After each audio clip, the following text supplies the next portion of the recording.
इस रेसिपी को बनाने के लिए सबसे पहले गैस को ऑन कर लेंगे। इसके ऊपर हम एक फ्राई पैन चढ़ा देंगे। फ्राई पैन जब हल्का सा गर्म हो जाए तब हम 1 कप मूंगफली को ड्राई रोस्ट करके रेडी कर लेंगे। मूंगफली डालने के बाद गैस के फ्लेम को बिल्कुल लो कर देंगे और लो फ्लेम के ऊपर इस मूंगफली को रोस्ट करके रेडी कर लेंगे।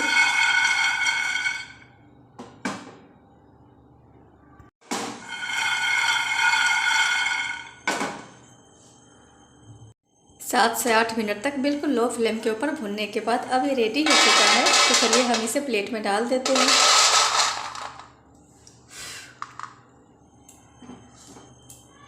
अब हम इसी पैन के अंदर 1 कप तिल को भूनकर रेडी कर लेंगे। इसी कप के मेजरमेंट से मैंने मूंगफली लिया था और इसी कप के मेजरमेंट से मैंने तिल लिया है। तो चलिए तिल को भी बिल्कुल लो फ्लेम के ऊपर भूनकर रेडी कर लेते हैं। मैंने गैस का फ्लेम बिल्कुल लो रखा है।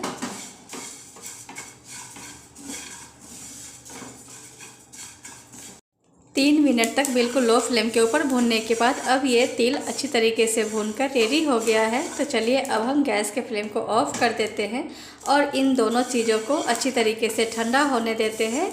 मेरा कहने का मतलब है मूंगफली और तिल को ठंडा होने देते हैं। यहाँ मूंगफली अच्छी तरीके से ठंडा हो गया है। तो चलिए हम इसके छिलका को हटा लेते हैं।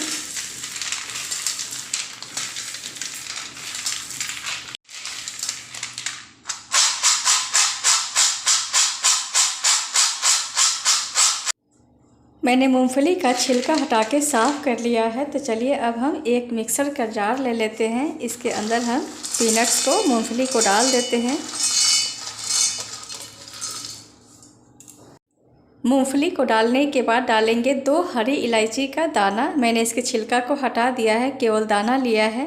तो चलिए अब हम इन सभी चीज़ों को अच्छी तरीके से पीस के रेडी कर लेते हैं।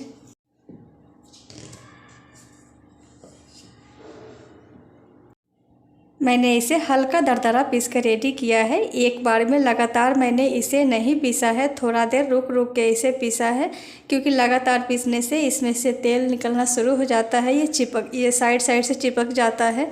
तो जब भी पीसे इसे रुक रुक कर पीस कर रेडी करना है। देख सकते हैं किस तरीके से मैंने पीसा है। तो चलिए अब हम इसे साइड में रखते हैं। यहाँ तेल भी अच्छी तरीके से ठंडा हो गया है। तो चलिए इसे भी हम प्लेट में डाल देते हैं। अब हम दोबारा से गैस को ऑन कर लेंगे और इसके फ्लेम को लो कर देंगे। लो फ्लेम करने के बाद एक छोटा सा बाउल चढ़ा देंगे इसके ऊपर। इस बाउल के अंदर डालेंगे लगभग 2 टेबल स्पून के जितना पानी। पानी डालने के बाद डालेंगे 1.5 कप गुड़। मैंने इसे छोटे छोटे टुकड़ों में तोड़ लिया हुआ है। आधा कप और डालेंगे। मैंने 1.5 कप गुड़ का इस्तेमाल किया है, क्योंकि मैंने तिल और जो पीनट्स लिया था 1 कप तिल लिया था और 1 कप पीनट्स लिया था, 2 कप लिया था। उस हिसाब से हम 1.5 कप गुड़ डालेंगे। वज़न में देखा जाए तो मैंने 100 ग्राम पीनट्स लिया था मूंगफली और 100 ग्राम तिल लिया था, दोनों मिलाकर 200 ग्राम था। उस हिसाब से मैंने 250 ग्राम गुड़ का इस्तेमाल किया है।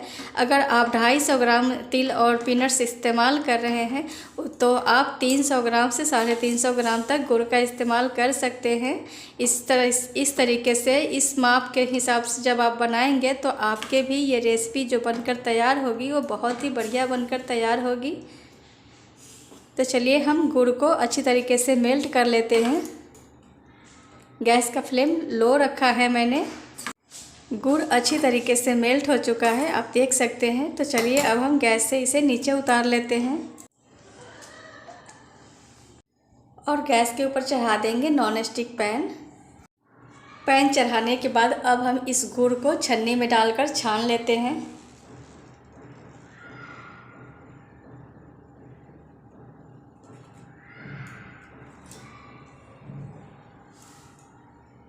छान लेने से जो भी गुड़ के अंदर इम्प्योरिटी होती है वो सभी निकलकर साइड हो जाता है और गुड़ बिल्कुल साफ़ सुथरा और स्वच्छ हो जाता है, आप देख सकते हैं। तो प्लीज़ जब भी इस रेसिपी को बनाएं गुड़ को छान कर ही बनाएं।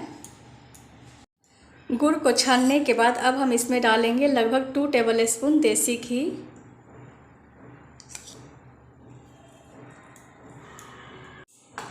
घी डालने के बाद हम इसे अच्छी तरीके से कुक कर लेंगे।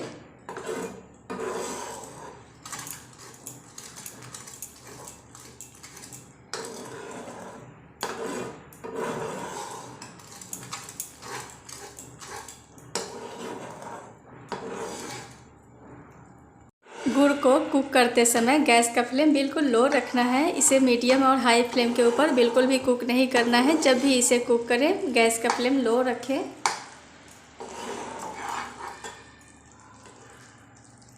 गुड़ जब तक कुक हो रहा है तब तक हम एक थाली ले लिए हैं। थाली के पीछे साइड में, बैक साइड में हल्का सा घी डालेंगे और इसे अच्छी तरीके से फैला देंगे।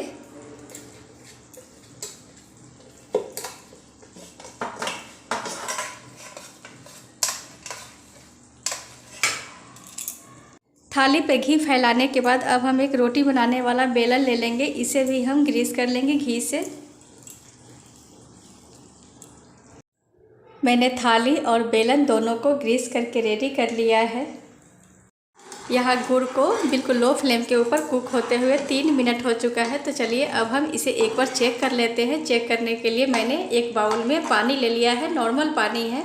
अब हम इस गुड़ से निकालेंगे और इस पानी के अंदर डालेंगे।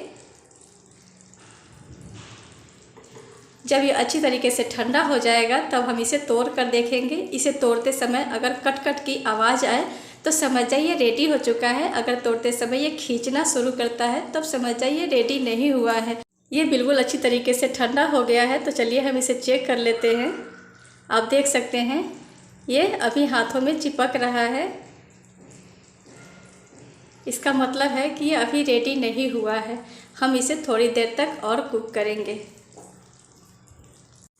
गुड़ को 1 से 1.5 मिनट तक और कुक करने के बाद आप देख सकते हैं ये गुड़ जो है एक जगह इकट्ठा होना शुरू हो गया है। आप देख सकते हैं। तो चलिए हम इस स्टेज पे एक बार और चेक कर लेते हैं। मैंने बाउल में दूसरा पानी ले लिया है। अब हम इस गुड़ से निकालेंगे और इस बाउल के अंदर डालेंगे। इसे ठंडा होने देते हैं।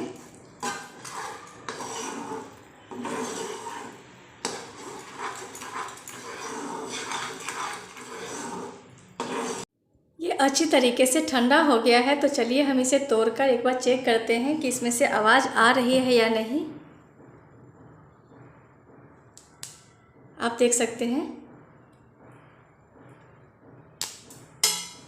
कट कट की आवाज़ आ रही है तोड़ते समय। मैं एक बार और तोड़कर आपको दिखाती हूँ। आप देख सकते हैं इससे आवाज़ आ रही है। इसका मतलब है कि ये रेडी हो चुका है। तो चलिए अब हम गैस के फ्लेम को ऑफ कर देते हैं और इसके अंदर डाल देंगे पिसा हुआ पीनट्स। साथ ही हम डाल देंगे भुना हुआ, ये जो तिल को भून कर रेडी किया था उस तिल को भी डाल देंगे। मैं थोड़ा सा तिल इससे डेकोरेशन के लिए बचा लूँगी थोड़ा सा। और इसे हम अच्छी तरीके से मिक्स कर लेंगे।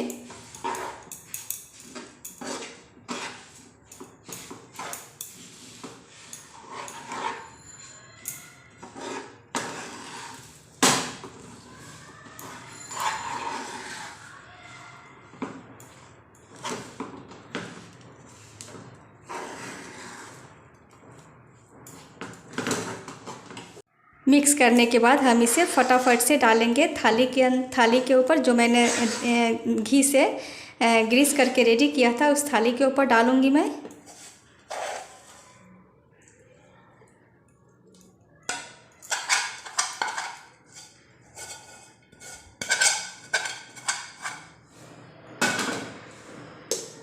हाथ में थोड़ा सा घी लगा लेंगे और घी लगाने के बाद इस स्पून में जो लगा हुआ है इसे भी छुड़ा लेंगे। बिना घी लगाए अगर छुड़ाएंगे तो हाथों में चिपकेगा। स्पून के अंदर जो चिपका हुआ था उसे मैंने निकाल दिया है। तो चलिए अब हम बेलन की सहायता से इसे बेल लेते हैं। पतला मोटा जैसा भी बनाना हो उस वैसा आप बेल कर रेडी कर सकते हैं।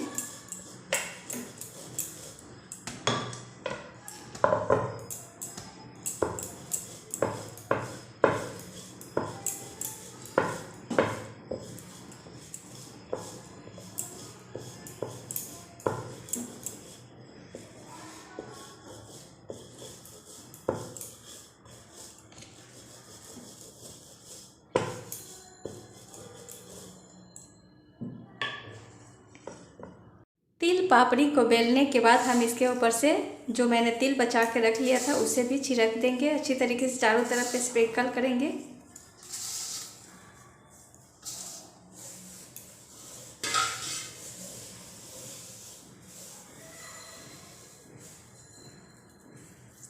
तिल को स्प्रिंकल करने के बाद हम हल्के हाथों से दोबारा से इसे बेलन की सहायता से बेल लेंगे ताकि जो तिल मैंने छिड़का है वो भी चिपक जाए।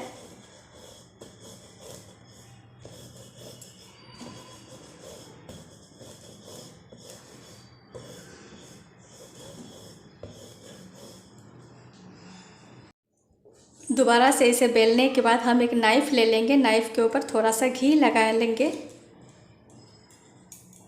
घी लगाने के बाद अब हम इस पट्टी को कट कर लेंगे। आपको जैसा भी शेप कट करना पसंद हो उस शेप में इसे कट कर सकते हैं। मैं इसे अपने पसंद के हिसाब से कट कर रही हूँ। अभी कट कर लेंगे तो ये कट हो जाएगा, बाकी बाद में जब ये सूख जाएगा उसके बाद कट करेंगे तो कट करने में बहुत दिक्कत होती है। कट करने के बाद मैंने इसे 15 मिनट के लिए ऐसे ही खुले में छोड़ दिया था। अब ये अच्छी तरीके से ठंडा हो चुका है, तो चलिए अब हम इसे सर्व कर देते हैं।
मैंने इसे सर्व कर दिया है। प्लीज़ इसे एक बार बना के ज़रूर ट्राई करें। मुझे पूरा विश्वास है आपको ये रेसिपी बहुत ज़्यादा पसंद आएगी। अगर आपको मेरी ये रेसिपी अच्छी लगे तो प्लीज़ आप मेरे इस रेसिपी को एक लाइक करें, मेरे इस चैनल को सब्सक्राइब करें तथा बेल आइकन को भी प्रेस करें ताकि मेरी हर आने वाली एक नई और हेल्दी रेसिपी आप तक पहुंच सके। Thank you for watching. चलिए मैं आपको एक पीस को तोड़कर दिखाती हूँ कि आखिर बना किस तरीके का है।